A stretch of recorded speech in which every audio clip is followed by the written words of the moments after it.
새벽 5시. 장근호는 눈을 떴다. 알람이 울리기 전에 늘 깨어나는 것은 오래된 습관이었다. 그는 몸을 천천히 일으켜 낡은 시계 옆에 놓여있는 안경을 썼다. 거울 앞에 서자 주름 깊게 패인 얼굴과 희끗희끗한 백발이 비쳤다. 어느 누가 봐도 평범한 노인일 뿐이었다. 하지만 그 속에는 오랫동안 숨겨온 비밀이 잠들어 있었다. 세수를 마친 그는 가지런히 다림질된 회색 유니폼을 꺼냈다. 가슴 한쪽에는 제2타워 주차 관리라고 새겨진 명찰이 달려 있었다. 이미 30년째 입어온 옷이었다. 사람들은 그를 주차 요원으로만 알았다. 매일 차를 유도하고 번호표를 확인하며 잃어버린 물건을 찾아주는 늙은이. 누구도 그가 이 건물, 나아가 강남 일대 수십 개 빌딩의 소유자라는 사실을 알지 못했다. 그는 일부러 그렇게 살아왔다. 30해 전 하나뿐인 딸과 사위를 교통사고로 잃은 날 이후로 모든 것을 버렸다. 눈앞에 남은 것은 갓난아기 윤서뿐이었다. 어린아이의 작은 손이 그의 손가락을 꼭 움켜쥐던 순간 그는 알았다. 살아야 할 이유는 오직 이 아이 하나라고. 그래서 재벌의 삶을 접고 회장이라는 이름도 내려놓고 세상 가장 평범한 직업을 선택했다. 주차요원. 세상 누구도 관심 갖지 않는 투명한 존재로 사는 것이 윤서를 지키는 가장 안전한 길이라고 믿었다. 그렇게 30년.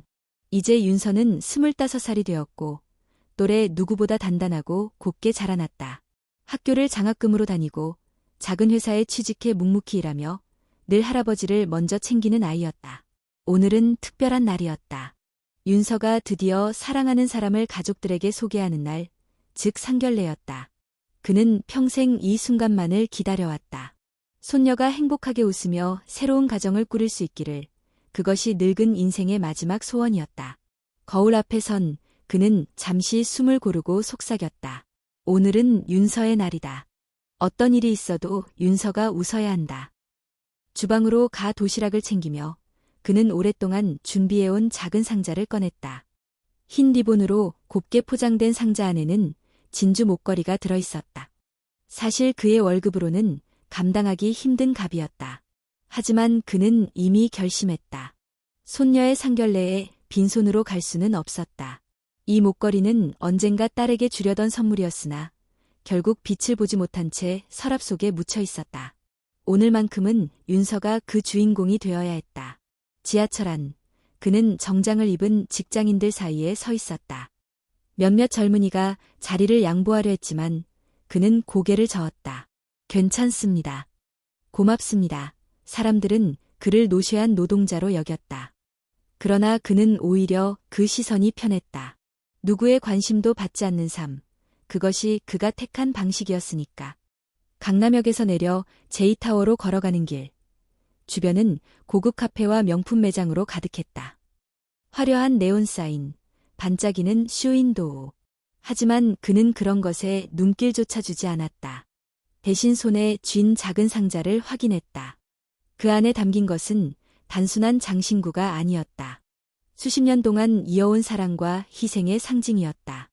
지하 주차장으로 내려서자 동료 박 씨가 반갑게 인사했다.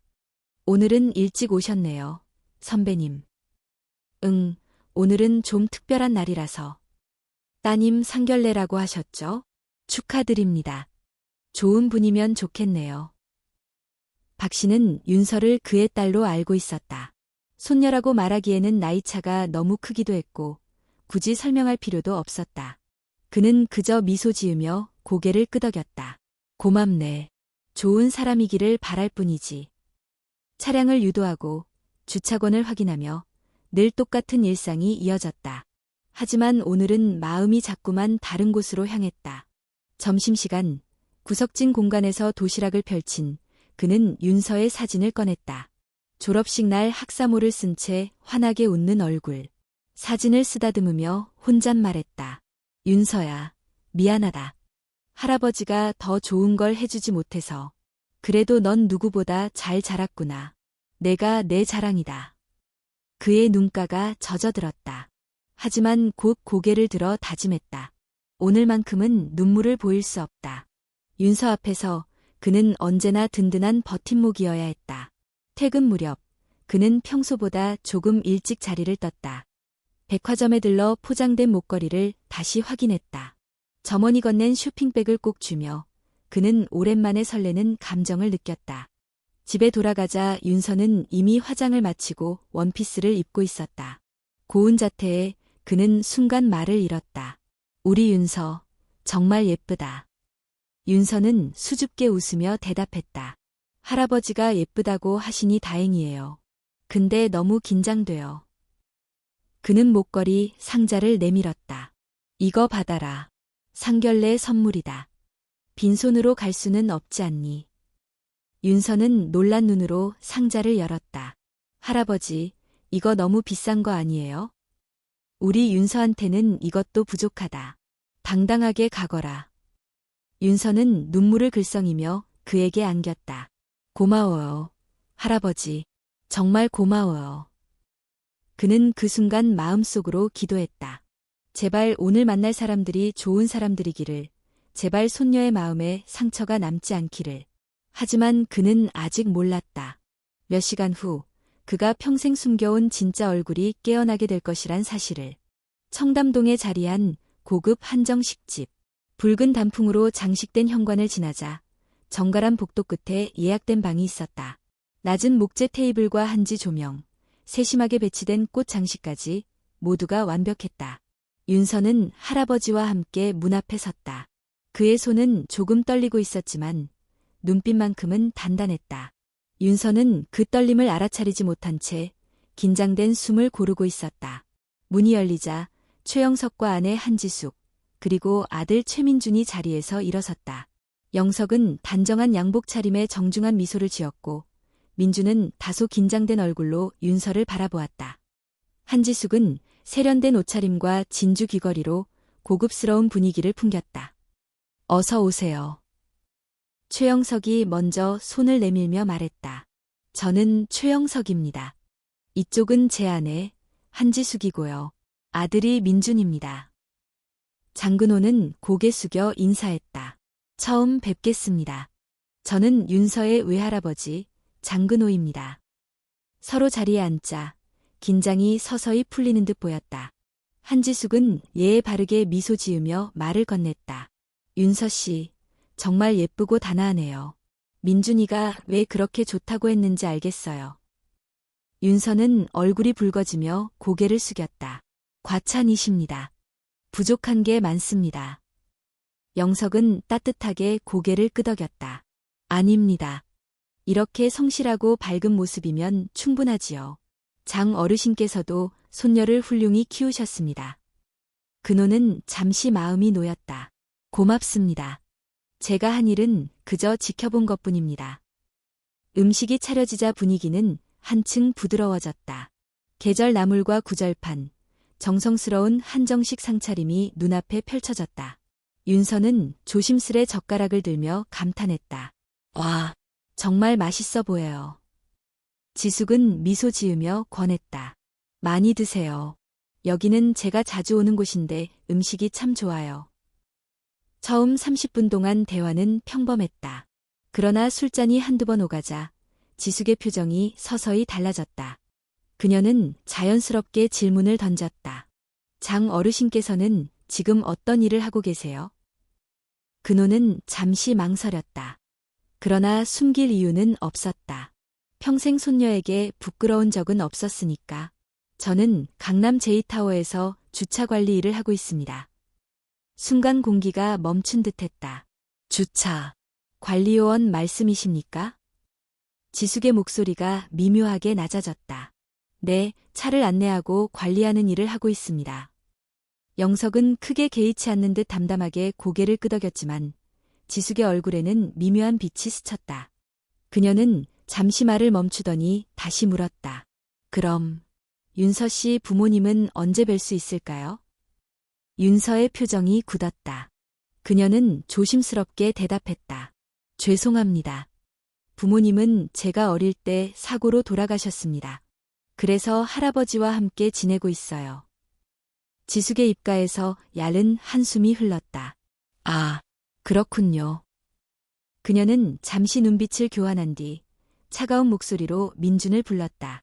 민준아. 네, 어머니. 이런 중요한 얘기를 미리 안 했니?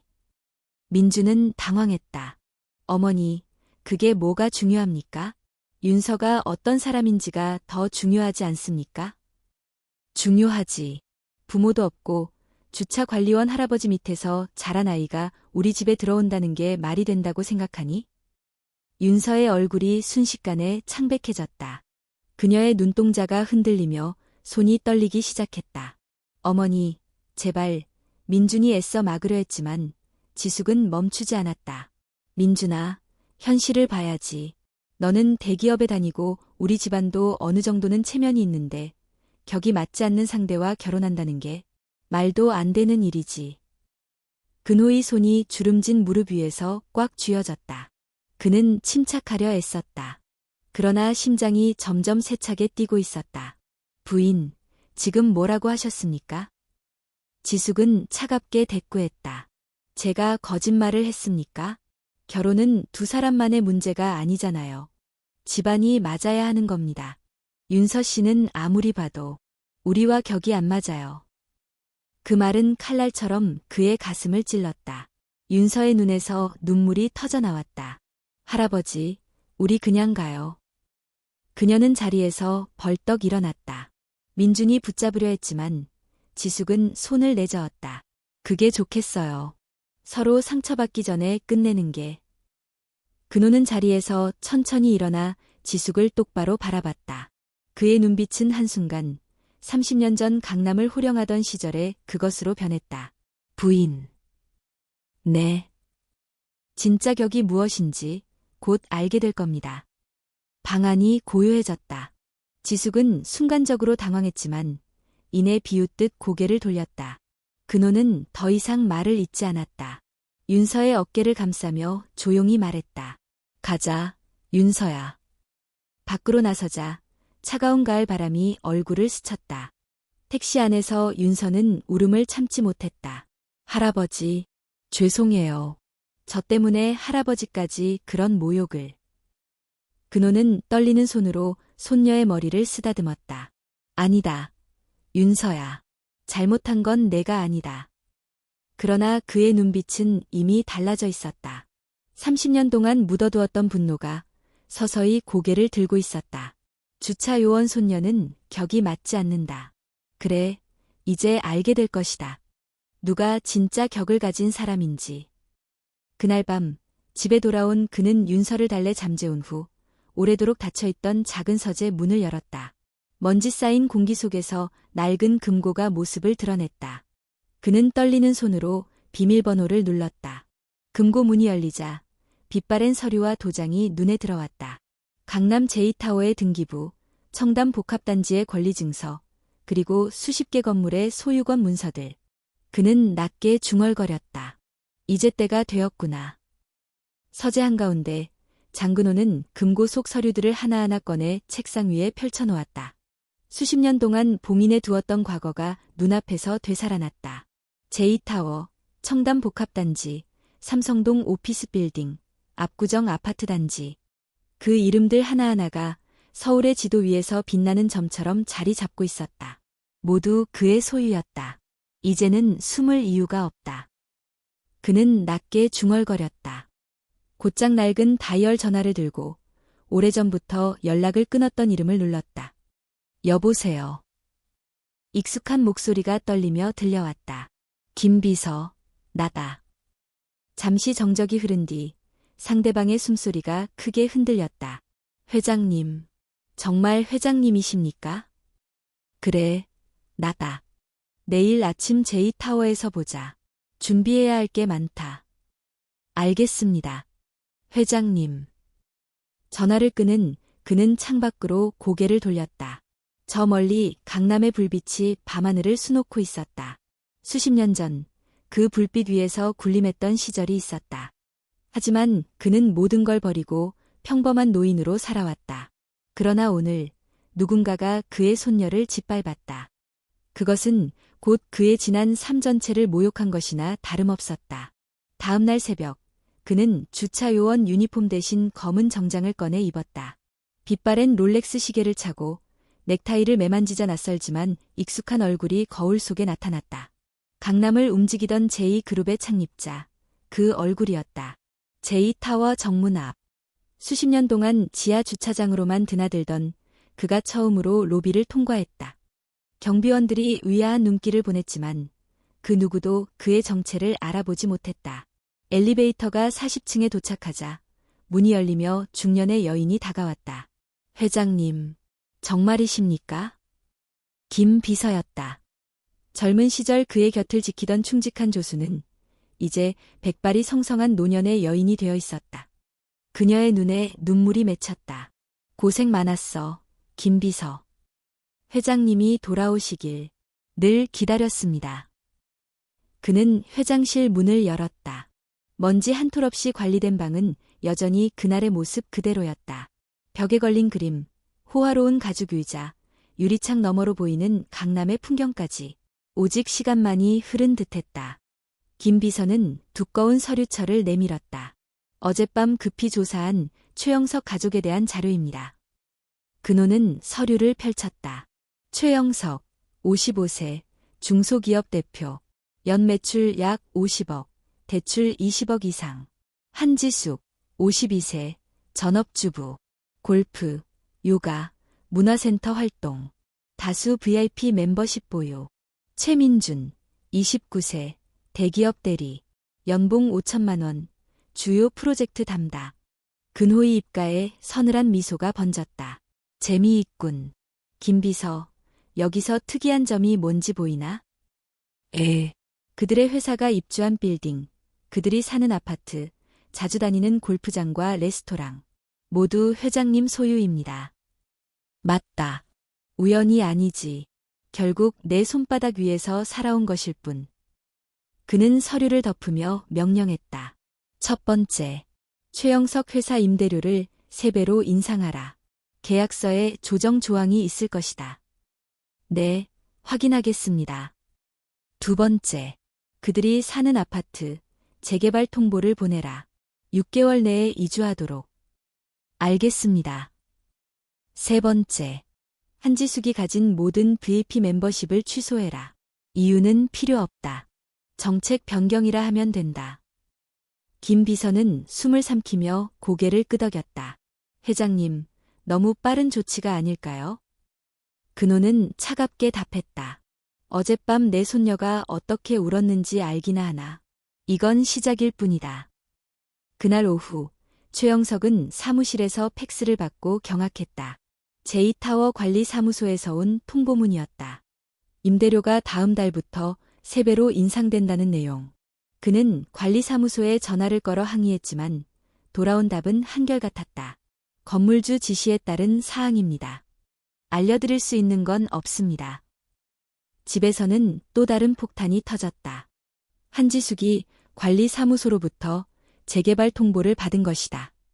6개월 내에 이주 완료. 그녀는 분노하며 관리소장을 찾아갔지만 돌아온 대답은 역시 같았다. 건물주 측의 결정입니다.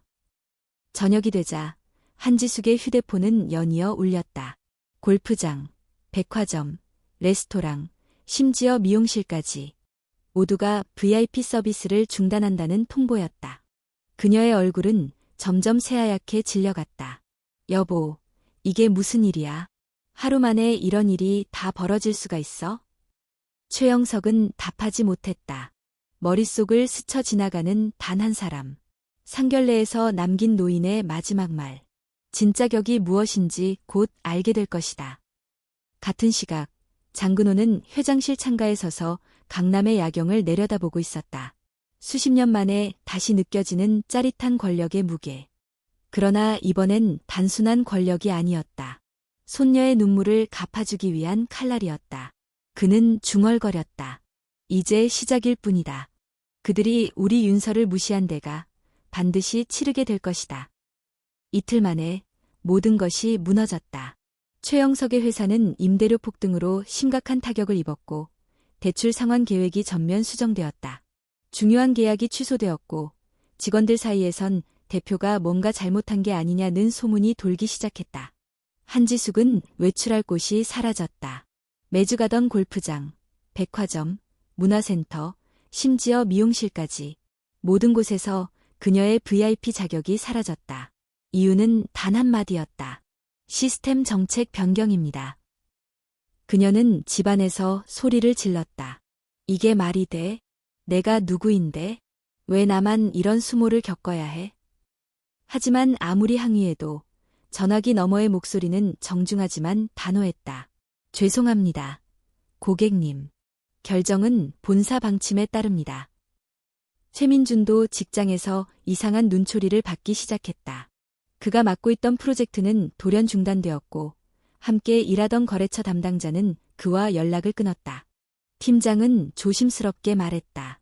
민준 씨, 혹시 제2그룹 쪽이랑 무슨 문제가 있었나요? 전혀 없습니다. 그런데 왜 갑자기 모든 계약이 끊기고 자료 요청도 거절하는지 모르겠군요. 그날 밤 식탁에 마주 앉은 가족은 침묵 속에서 밥을 넘기지 못했다. 이건 누가 봐도 누군가가 우리를 노리고 있는 거야. 영석의 말에 지숙은 이마를 짚으며 중얼거렸다. 설마 그 노인. 민준이 놀란 듯 고개를 들었다. 할아버지 말씀이세요? 상견례 때 그렇게 말했잖아. 진짜 격이 무엇인지 곧 알게 될 것이다. 그분이 무슨 힘이 있다고. 내가 아는 게 다가 아니야, 민준아. 민준은 휴대폰을 들고 떨리는 손으로 윤서에게 전화를 걸었다.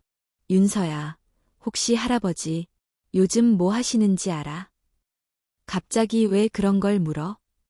그냥 궁금해서. 우리 집에 무슨 일이 생기고 있어. 그게 이상하게 느껴져. 할아버지는 예전처럼 조용히 지내고 계셔. 왜? 뭔가 문제라도 있어? 아니야. 그냥 넘어가자. 전화를 끊은 후 민주는 자신도 모르게 깊은 불안을 느꼈다. 뭔가 보이지 않는 거대한 힘이 자신과 가족을 짓누르고 있다는 것을 점점 실감하고 있었다. 며칠 뒤 최영석 부부는 직접 제2타워를 찾았다. 그들은 안내도 없이 회장실로 향했다. 엘리베이터가 40층에 멈추고 문이 열리자 그곳에는 검은 정장을 입은 장근호가 창밖을 바라보고 있었다. 그는 뒤를 돌아보며 말했다. 찾아올 줄 알았습니다. 지숙이 먼저 무릎을 꿇었다. 제발 용서해 주세요. 저희가 몰랐습니다.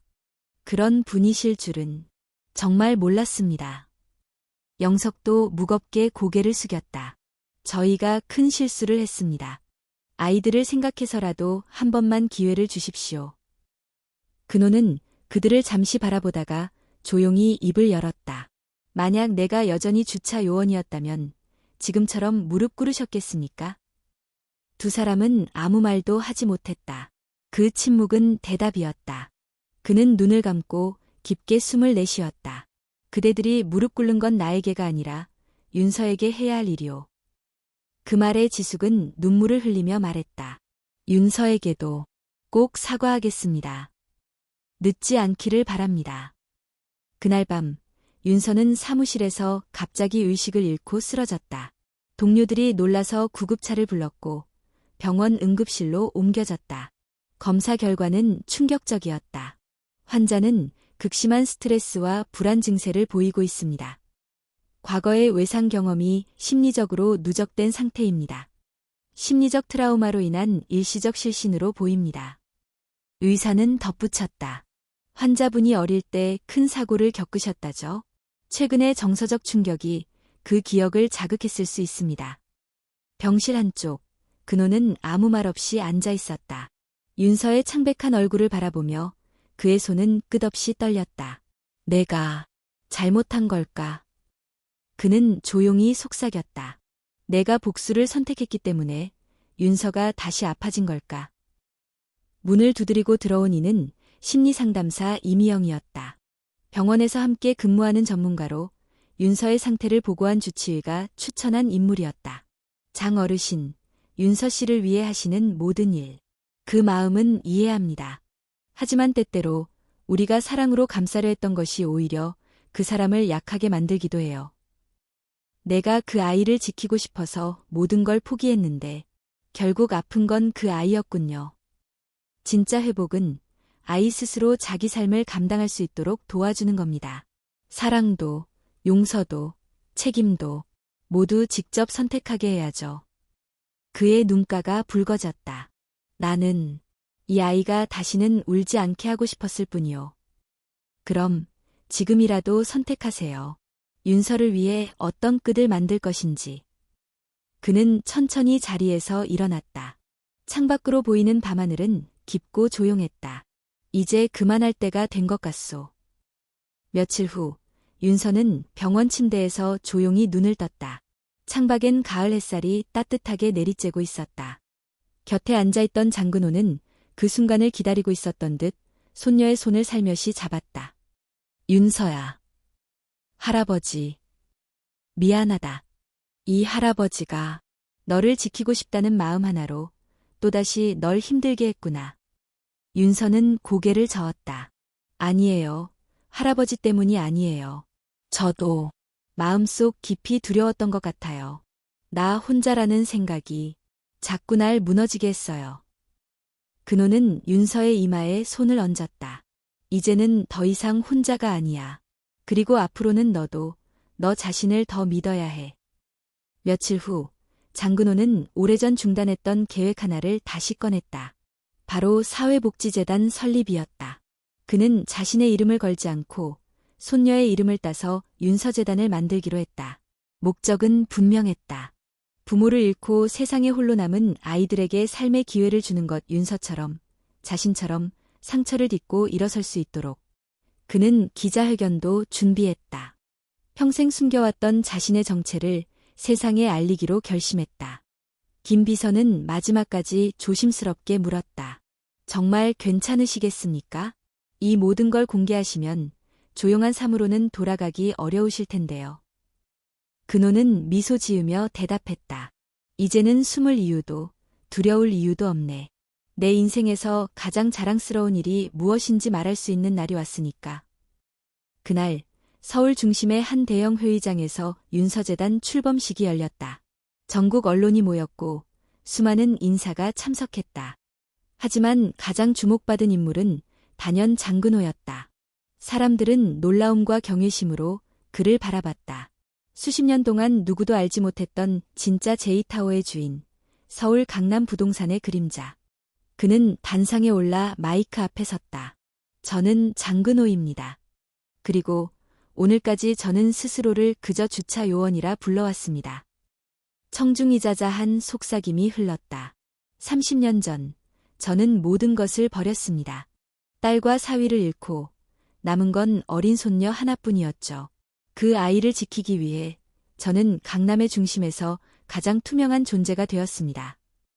그의 눈빛은 단호하고 따뜻했다. 하지만 최근 제 손녀는 누군가의 말 한마디에 무너졌습니다. 그 말을 한 사람은 겉으로는 고상하고 단정했지만 마음은 오만했고 잔인했습니다. 그날 밤 저는 결심했습니다. 내가 다시 강해져야 한다고. 그래서 그들에게 보여주었습니다. 진짜 격이 무엇인지. 기자들이 일제히 고개를 들었다. 그는 말을 이었다. 그런데 아이가 쓰러졌습니다. 저는 깨달았죠. 진정한 강함은 누군가를 짓밟은 힘이 아니라 용서할 수 있는 용기라는 걸. 그는 조용히 호흡을 가다듬고 말했다. 오늘 이 자리에서 모든 것을 용서합니다. 누군가를 벌하는 것으로 내 상처가 치유되지는 않더군요. 그러나 누군가를 이해하려는 마음이 생기자 제 안의 어둠이 조금씩 사라졌습니다.